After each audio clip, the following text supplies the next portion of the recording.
In this section, I will look at the Backup and Restore utility included with Windows Server 2008. This utility not only allows you to back up your files, but also restore your server in the event of a hard disk crash. Windows Server Backup is a new utility shipped with Windows Server 2008. This utility replaces Windows NT Backup found in previous versions of Windows Server. If you have any old NT Backup files that you need to access, Microsoft has made NT Backup available for download from the Microsoft website. Bear in mind that NT Backup for Windows Server 2008 can only be used to read previous NT Backup files. You cannot use it to back up your data. If you are running Windows Server 2008, Windows Server Backup will back up volumes only. However, if you are running Windows Server 2008 Release 2, Microsoft has added support to backup folders and individual files. If you are upgrading from Windows Server 2003 to Windows Server 2008, make sure you are aware that tape drives are no longer supported. This does seem an unusual move from Microsoft, but support has been added to backup to hard disk, USB, optical, and network. One trend that has been increasing in the workplace is backing up to disk. Tape drives have seen less favor in the modern workplace with the cost of hard disks decreasing. In the office here, our backups are done to hard disk and another backup is done to optical. When we last looked at upgrading our systems, we looked at the price of tape drives and tape media. We found it was cheaper to back up our data to optical. With Windows Server Backup, if you use a hard disk and you are using Windows Server 2008, the hard disk is reformatted for use solely with Windows Server Backup. Once the drive is formatted, it will no longer appear in Windows Explorer with a drive letter. If you are using Windows Server 2008 Release 2, and if you back up to a hard disk, the hard disk will not be reformatted, and instead the backup will be stored in a folder. This hard disk could be removed later or even swapped out with another hard disk. Some companies back up their data only to hard disk, and the hard disks are taken off-site for storage like tapes were previously. With the speed of networks today, some computers simply back up their data over the network to another site. Regardless of which solution you use in your company, know that there are more alternatives to tapes than ever before, and this does affect the decisions by companies on how to back up their data. Windows Server Backup also supports Complete PC Restore, which is a bare metal recovery system. Bare metal means you can recover your system to another computer with completely different hardware. Lastly, Windows Server Backup has excellent incremental backup support. You no longer have to decide whether to perform a full backup and when to perform an incremental backup. Windows Server Backup is block-based, which means it looks at what parts of the file have changed and backs that up. Because of this, block backups work best when the hard disk has been defragged before the backup is first run. The first backup will always be the longest since everything needs to be copied. The backups following are very fast. Depending on how often your data changes, you may be able to back up your server several times a day. Let's have a look at how to install Windows Server Backup. To install Windows Server Backup, first of all, open Server Manager. Windows Server Backup is a feature of Windows Server. To install it, select Features from the left-hand side and then select Add Feature from the right-hand side. Towards the bottom of the list of features, you will see Windows Server Backup Features. Also notice that option below the command line tools. If you want to run backups from the command line or from scripts, you will need to ensure Command Line Tool is also selected. Once you press Install, Windows Server Backup will install. The install is quite fast and, depending on the speed of your computer, may be completed in less than 30 seconds. Once installed, to run Windows Server Backup, open the Start menu and select Windows Server Backup under Administrative Tools. You will notice at the top of the screen a warning telling you that no backup has been performed on this computer as yet.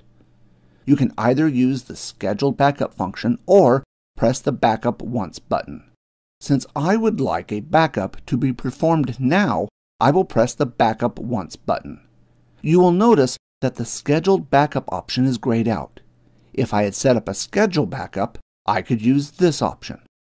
Even if I had configured options already in a scheduled backup, I could select the second option to use different options for the backup. On the next screen, I have the option to back up the full server or perform a custom backup. If you want to ensure all your data and operating system files are backed up, select the first option. In this case, I will select Custom so you can see all the different options. If you were running Windows Server 2008, this screen would be different. On Windows Server 2008, you can only select and deselect which volumes you want to back up on this screen. Since this computer is running Windows Server 2008 Release 2, I can select the option Add Items and choose which items I want to back up. To ensure you can restore your system even on different hardware, make sure you have all the options ticked. In this case, I can leave Volume D unticked because this hard disk will only contain backups and will not contain any data. Notice also if I expand the C drive, I can individually tick and untick folders and files that I want to back up. This feature is only available in Windows Server 2008 Release 2. Once I have decided on the options for the backup, I can move on to the next screen and determine where the backup will be stored. If I wanted to store the backup on a remote share, I could select the second option. Companies that are connected by high-speed links often store backup at other offices. This protects the company from data loss if the server is lost in a fire or other disaster. In this example, I will select the first option since I want to back up to a hard disk. Notice also you could back up to an optical if you wished. On the next screen, I need to decide where to store the backup. In this case, I will select D drive. If you are using Windows Server 2008 and not Windows Server 2008 Release 2, make sure you are aware that Windows Server 2008 will format the drive before the backup is started. You will lose all data on that hard disk, and the hard disk will not be available in Windows Explorer. With Windows Server 2008 Release 2, the hard disk will not be formatted, and the data will be stored in a folder on the hard disk. Now that I have finished the wizard, all I need to do is press Backup to start the backup. If I press Close, the backup will still run in the background. Windows Server Backup, if set up correctly, can run completely in the background with no user interaction. This backup does take a while to run, so I will pause the video and unpause it when it is finished. Now that the backup is completed, let's open Windows Explorer and have a look at what files were created by the backup process.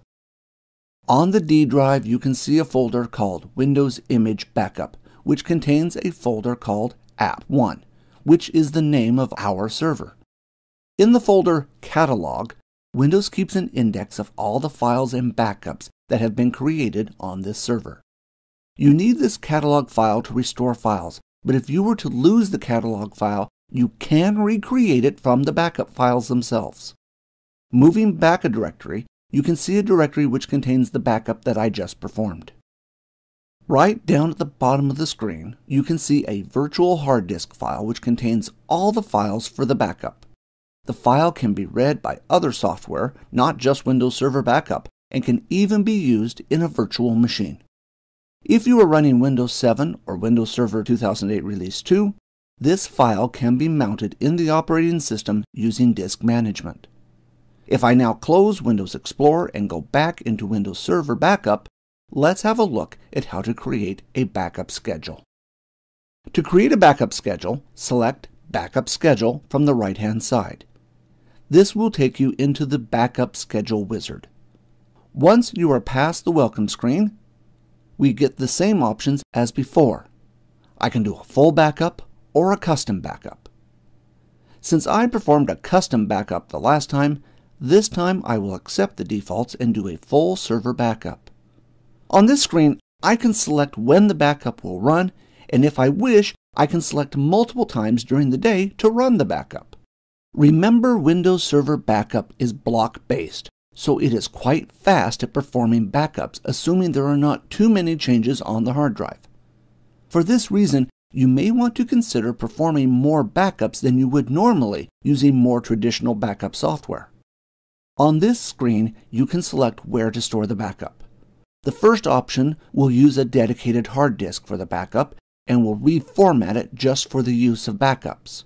The second option will back up to a folder, which is the same type of backup I performed when I selected Backup Once.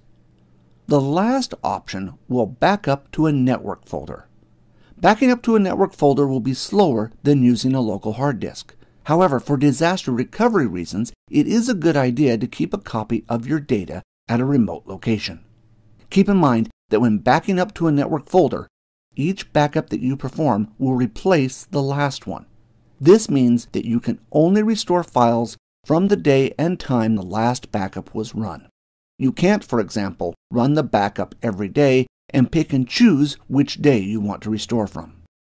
In this particular case, I will select the option Backup a Volume so I can store the backup in the same location as the previous backup. Notice that when I press the Add button, I can only add hard disk volumes. I cannot add devices such as a DVD burner.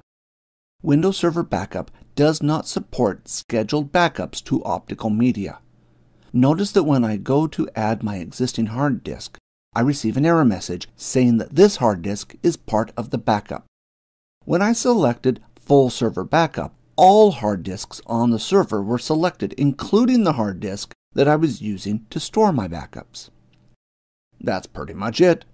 Now all I need to do is finish the wizard and the backup schedule will be created. The next thing I will look at is how to recover files using Windows Server Backup. To do this, select Recover from the right-hand side, which will launch the Recovery Wizard. On the first screen of the Recovery Wizard, you need to select where the backup is stored. In this particular case, the backup is stored on the local computer. On the next screen, you can select which backup you want to recover from. In this case, I only have one backup, so I will move on to the next screen. On this screen, you can determine what you want to restore. You can restore the whole volume, the system state, or a particular file or folder. If you have an application installed on the server which supports Windows Server Backup, that application can register itself with Windows Server Backup. If this is the case, you can use Windows Server Backup to restore that application. In this particular case, I only want to restore some files, so I will select the default option. On the next screen, I can decide what files or folders I want to restore. For this example, I will restore the administrator's profile. On this screen, I can decide where I want to restore the files to. I can restore the files back to their original location, but in this case, I will choose a different location so I can have a look at the files before I overwrite any existing files. Next, I can decide what to do if the file that I'm restoring already exists. The first option will create a duplicate of any restored files that already exist, so you have the old file and the restored file. The next option will overwrite any existing files that Windows Server Backup finds. The last option, do not overwrite any files, is useful when you delete a couple of files in a directory which may contain thousands of files and you are not sure which ones you deleted. The last option is used to recover the NTFS permission set on the file. In most cases, you will want to do this, especially if you are restoring the files back to their original location. Once I press the Recover button, Windows Server Backup will start recovering the files. I have not selected too many files, so it will not take long for the recovery job to complete. This concludes Windows Server Backup.